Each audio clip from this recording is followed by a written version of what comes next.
তোমরা যদি আমার নেত্রীকে মেলাইন করতে চাও, জননেত্রী শেখ হাসিনারে তোমরা ক্ষমতা থেকে নামাইতে চাও, এতে বোঝা গেল তোমাদের মনের মধ্যে তোমরা সততা নাই, তোমাদের সাথে আর আমরা থাকতে পারি না।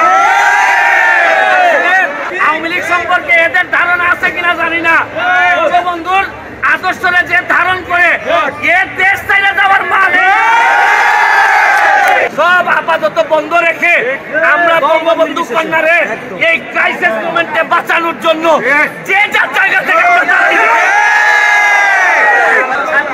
আমাদেরই অনেকের সন্তান যারা এই আমাদের সরকারের বিরুদ্ধে আন্দোলন করতেছে, এরা নিজেরাই জানে না যে এই সরকারের পতন ঘটায় এরা যে ওদেরকে বুঝাইতে হবে। এবং আপনারা সোশ্যাল মিডিয়াতে আপনারা দেখবেন প্রতিদিন সকালবেলা উঠে হঠাৎ করে বলে ওবায়দুল কাদের দেশ ছেড়ে ভাগছে, হঠাৎ করে বলে ব্যারিস্টার সুমন চলে গেছে, হঠাৎ করে বলে ব্যারিস্টার তাপস চলে গেছে। এইটা এদের প্রপাগান্ডা। শামীম ওসমান নাই, কালকে সারাদিন শামীম ওসমান পার্টি অফিসে। এরা চাইতেছে এইরকম গুজব করাইয়া এরা সরকার পতন ঘটাইতে চায়। আমার একটা বিশ্বাস, 2001 সাল থেকে আমি দেখছি আওয়ামী লীগ যত চাপের মধ্যে পড়ে তত শক্তিশালী হয়ে। আওয়ামী লীগ সম্পর্কে এদের ধারণা আছে কিনা জানি না, বন্ধুর আদর্শরে যে ধারণ করে এ দেশ চাইলে যাওয়ার মানে এই দেশেই তো মৃত্যু হইব, মৃত্যু তো আগে পরে একদিন হইবই। আদর্শের কারণে মৃত্যু হইলে এই মৃত্যু সম্মানে দেব।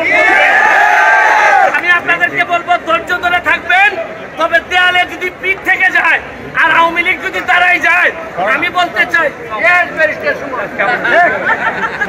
আমি যখন স্বতন্ত্র এমপি হয়েছি আমি আওয়ামী লীগের সাথে নৌকার সাথে প্রতিদ্বন্দ্বিতা করে এমপি হয়েছি। আমারে এরা ভাবছে যে আমারে বলে এক সময় বলে যে আপনি প্রধানমন্ত্রী হয়ে যাবেন, প্রেসিডেন্ট হয়ে যাবেন, এসব বলে আমার লোভ দেখায়। কিন্তু এরা জানে না যে আমি স্বতন্ত্র এমপি হইলে আমার রক্তের মধ্যে বঙ্গবন্ধুর আদর্শ আছে। প্রধানমন্ত্রীর তার অমুকের লোভ বঙ্গবন্ধুর কেউ দেখাইতে পারে না।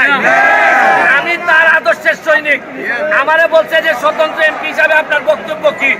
আমি বলছি তোমাদের দাবি যখন কোটা সংস্কার ছিল তখন 80% আওয়ামী লীগের তোমাদের পক্ষে ছিল। যে কোনো মৃত্যুর প্রতিবাদ আমরা করি, কিন্তু তোমরা যদি আমার নেত্রীকে মেলাইন করতে চাও, জননেত্রী শেখ হাসিনারে তোমরা ক্ষমতা থেকে নামাইতে চাও, এতে বোঝা গেল তোমাদের মনের মধ্যে তোমরা সততা নাই, তোমাদের সাথে আর আমরা থাকতে পারি না। যারা আজকে আন্দোলন করে এরা তো আগুন দেয়, এরা মানুষ মারতে শিখছে। আরে আওয়ামী লীগ এরা চিনে না, আওয়ামী লীগ মারতে না মরতেও শিখছে। তোমরা তো মারতে শিখছো, আর আওয়ামী লীগ মারতে এবং মরতে দুইটাই শিখছে। আমার বিশ্বাস এখানে যারা আছেন মুরব্বীরা আমার চেয়ে অনেক বেশি প্রজ্ঞা অভিজ্ঞতা রাখেন। তাদের নেতৃত্বে আমাদের যত গ্রুপিং আছে সব আপাতত বন্ধ রেখে আমরা বঙ্গবন্ধু কন্যারে এই ক্রাইসিস মোমেন্টে বাঁচানোর জন্য যে যার জায়গা থেকে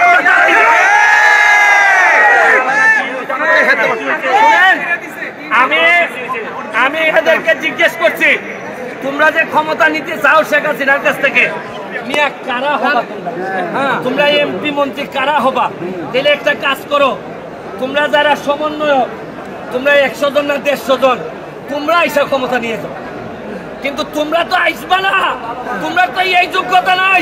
তোমরা বরং সুন্দর করে জামাতের হাতে দিয়ে দিবা ক্ষমতা। তোমরা ক্ষমতা দিবা না, তোমরা মুক্তিযুদ্ধের আদর্শটারে নিয়ে জমা দিয়ে আসবা। এদেরকে ব্রেইন ওয়াশ করছে, আমাদের লোকজনকে ব্রেইন ওয়াশ থেকে বাঁচাইতে হবে। এরা আমাদেরই সন্তান, এদের বিরুদ্ধে আমরা দাঁড়াইতে চাই না। আমরা বারবার গার্জিয়ানদেরকে বলতে চাই, অযথা এদেরকে রক্তের খেলায় নামায়েন না। এরা এই জীবনের শুরুতেই ধ্বংস করা শিখে যাচ্ছে, এদেরকে দিয়ে প্রকৃত নাগরিক বানাইতে পারবেন না। আমি যত গার্ডিয়ান আছে তাদেরকে বলবো এখনই এদেরকে আইন ভাঙার পথে নিয়ে যাবেন না। এরা আমাদের সন্তান, এরাই হবে ভবিষ্যৎ বাংলাদেশের সন্তান। আমি বলবো জামাত শিবিরের আর বিএনপির এই প্ররোচনায় পড়ে দেশটারে ধ্বংস করবেন না। এই দেশটা জননেত্রী শেখ হাসিনার হাতে প্রায় 30 বছর আগাই গেছে, আর এদের হাতে পড়লে আরো 50 বছর পিছাই যাবে।